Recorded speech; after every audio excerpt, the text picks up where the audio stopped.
This is Tigers Talking on the Prairie, Lahana High School's Honors English 4 class, taking our essays and turning them into podcasts, seeking a real-world audience. So sit back and enjoy.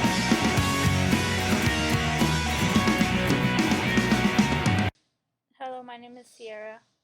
Hello, my name is Kendra. And mine is Katrina. We're going to be talking about the process we went through for our college essays. The first step we did was we got college essays that other people wrote, and we annotated them to see what we needed to put in ours. And then we brainstormed our ideas so we could know what we're going to write about. After we wrote our essays, we were put into groups and we annotated and saw our edited, and then we came with a final essay. Hello, my name is Katrina Martinez, and I am a senior at Lahana High School. I will be reading my college essay. Okay. From the beginning of my school year in kindergarten, I always dreamed of graduating from school, but never did I imagine within a wink of an eye that I would actually be a senior in high school.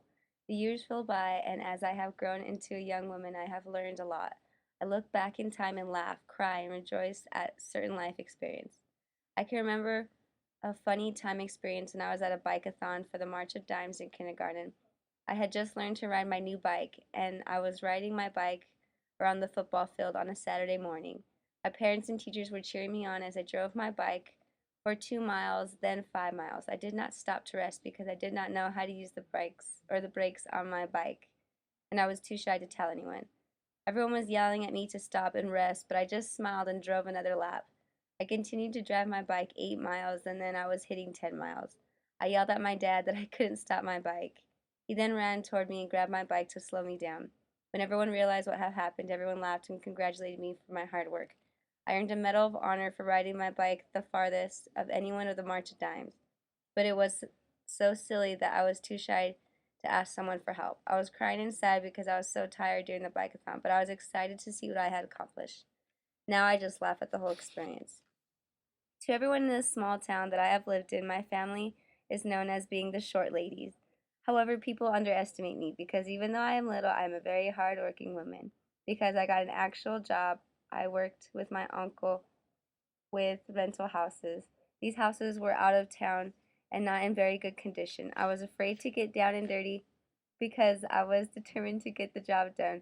Breaks were a no-go for me. My uncle always wanted me to rest, but I believed that the faster we got it done, the less heat we had because we would arrive in the early mornings. I'm pretty sure because of my assistance, my uncle got a lot more work done than he would have ever had that summer.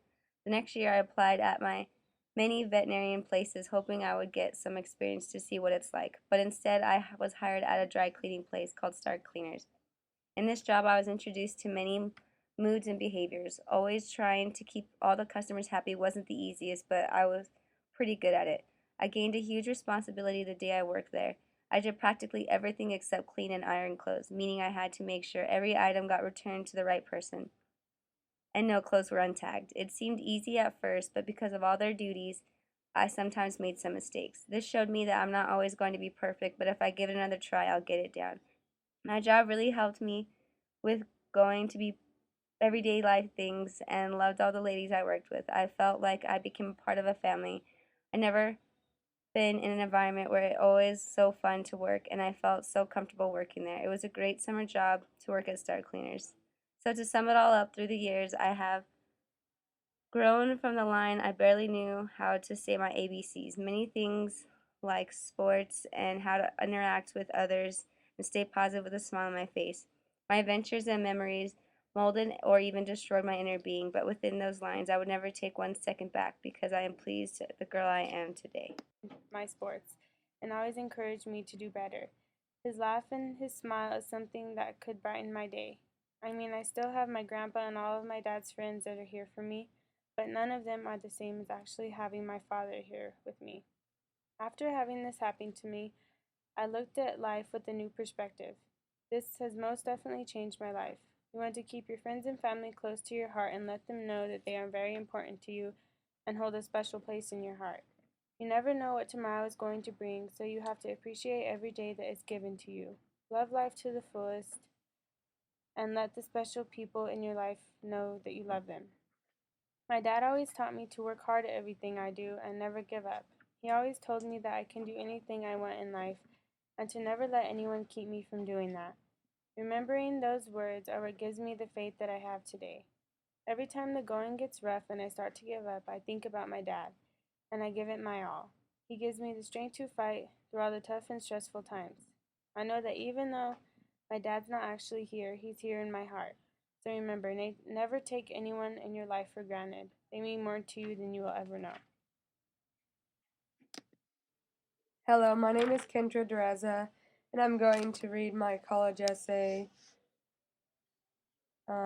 Unfortunately, death comes to people at odd times when neither you or the people around you are ready at all. Death can happen when you are young or old. It comes quicker than the speed of life.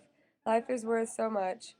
It was a cold, foggy day when my aunt called my mom to tell her my grandma was in the hospital because she just had a stroke. When I heard the news, I was in shock because I saw her the day before. My sister, mom, and I went to the hospital the next day. Walking down those white, pasty hospital halls, I thought about how fast life flies by. It never really sinks in until you start to deeply think about how fast you can leave this world. My family from California flew down because they knew that it was almost the end. I got to my grandma's room and saw everyone's face. My stomach